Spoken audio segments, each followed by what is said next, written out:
Tamuya Ryoko, Tamura Reiko, was it Reika? Whichever name you call her, there's no doubt that she is freaking awesome.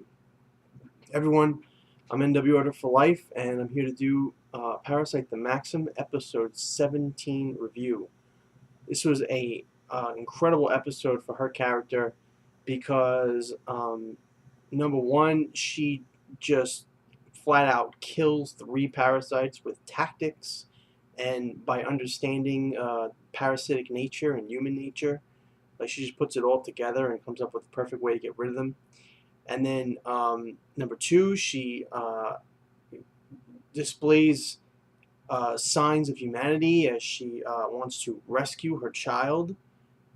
And then the third way is just that she's planning ahead. Like, she's got plans with whatever she's doing with Shinichi, that she called to meet him at the park or whatever.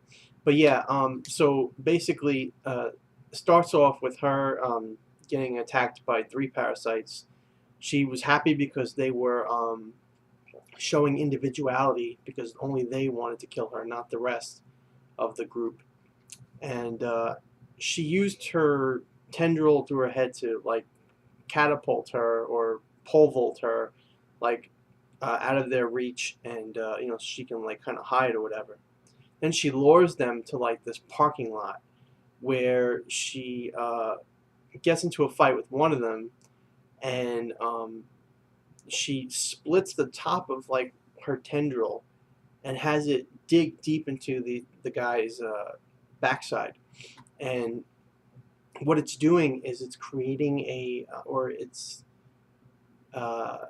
like possessing, the other parasitic body. It's stopping its movements. It's making it attack when it doesn't want to, or things of that nature, or at the very least making the legs move.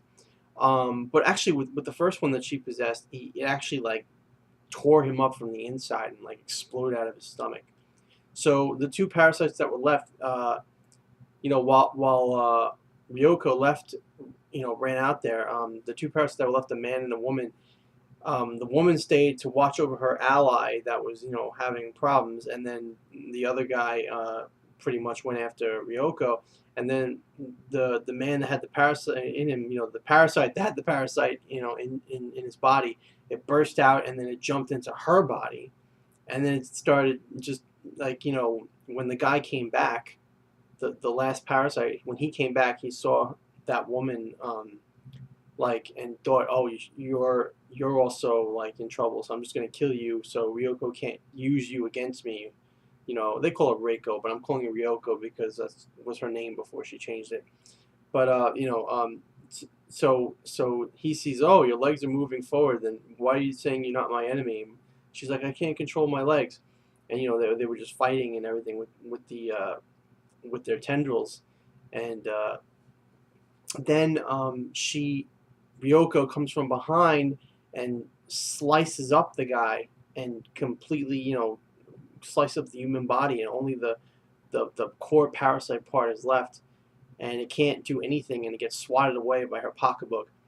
And she explains that the signal that parasites pick up easily is animosity, and she used the woman's animosity in that situation. The female parasite, the other female parasite, she had her emit animosity, and then when the guy cut her, all the pieces of animosity around him made him just think like it was normal, that it was just part of this woman.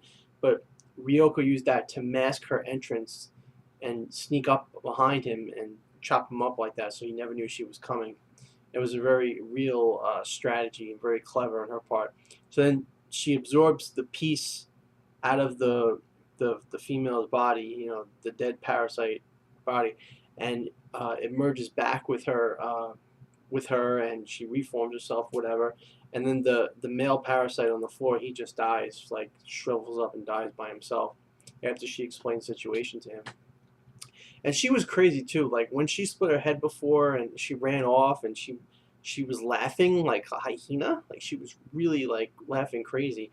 and she passed a human couple, and they were like, "Excuse me, miss, like, did we just see you run with half a head?" And she's like, "What? No, I don't know what you're talking about." And then they were like, "Oh, well, well, we thought we saw someone," like, and she's like, "Oh, well, I don't have half a head." She's got nothing on my head, and she like pulls her face apart, and she laughs like cackling. It's so weird, and it was such a weird personality for her to display. And the only thing I can think of when I saw this is that, oh my goodness, she is really diving into her humanity aspect. I mean, there are all types of humanity out there. It's not just humane to be moral. You know, very dark natures of humanity exist within us, and like that was what she was tapping into. She was tapping into that psycho, crazy kind of pleasure in scaring people and or things of that nature. So it was interesting and funny. Um, and then after all that, when the three parasites were killed, she goes back to her house and finds that the private eye has stolen her baby. So she calls Shinichi up, and she tells Shinichi to meet her at the park, and he don't know why, anything. But she goes to his house and calls because I guess she figured if he got the call from his house, he would think it's his father and he would pick up or something like that. And she actually runs into Murano leaving the house, and Murano is just worried about Shinichi, and she says something like she envies Murano, like I guess for being worried about him. I don't know if that means like she wishes she could worry, or if she envies how he has someone to protect him or watch, or someone to care for him. I don't know, but that part was very interesting. And then she meets the detective guy at the park, and he threatens to kill her baby. Says that even if he did, she wouldn't care. She'd be like, "Oh, okay, whatever. You're just a monster." And he's about to do it, or at least wants her to think he's about to do it. And then she impales him from behind with like her tendril spear thing, and uses her other like flesh to form a soft hand to catch the baby, and to bring it back to her arms. And he's just looking at his chest, and he sees the blood everywhere, and he's like that. He's dealing like it's a joke for a human to be able to kill a baby. Like I would have never killed the baby. And then he goes, "But what a surprise! Like like a monster like you, like." He's like he's just in shock, and he falls off the railing. And Ryoko says that she too is surprised when she looks down at the baby, and she's looking at it. And at that one point, she like had a twinkle in her eye or something. There was some kind of light emanating, like like microscopically in her eye, in her cornea or whatever it is. And basically, at that point, Migi sensed a different signal than he's ever sensed in any parasite before. He didn't know what that signal was, but it was something completely new and foreign to him. So, could that have been like love, a mother's love for her child? Could it have been, like a sense of want, like she wants her child back, like it's mine kind of thing? I don't know, but that was really awesome with her character. And then, we have Murano at the park looking for Shinichi. We have a bunch of detectives who find the private eye dead, and he basically just tells them, that Ryoko is in white, and that she's carrying a baby, and that the baby has some of his blood on him. So they're looking for that description. They're trying to find her. Shinichi's trying to find her. At the very end of the episode, she finds Shinichi, and we don't know what's going to go on. The most likely hypothesis everybody's been saying is that she's probably going to hand over the baby to Shinichi, so that she can, you know, not get it endangered or something like that. I'm not sure. But that is the end of the episode, and what a fantastic episode it was. 10 out of 10.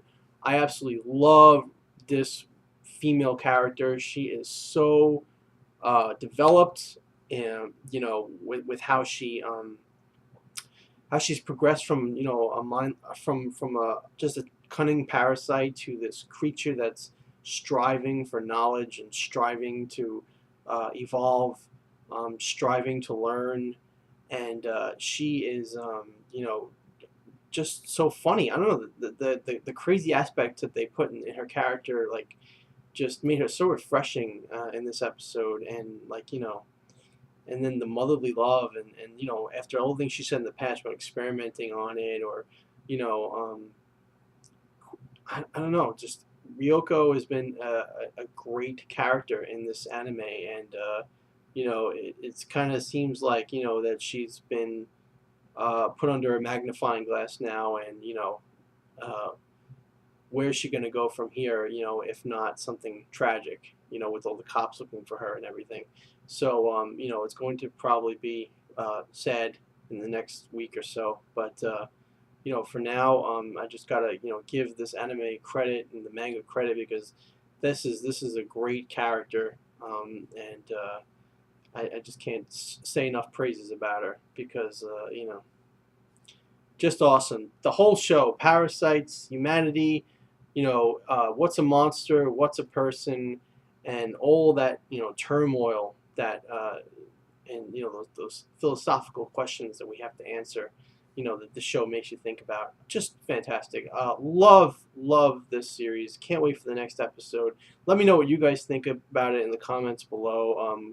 About anything I said about Ryoko. What do you think is going to happen with the cops, with Shinichi?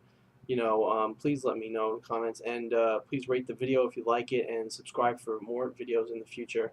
Thank you, and have a nice night.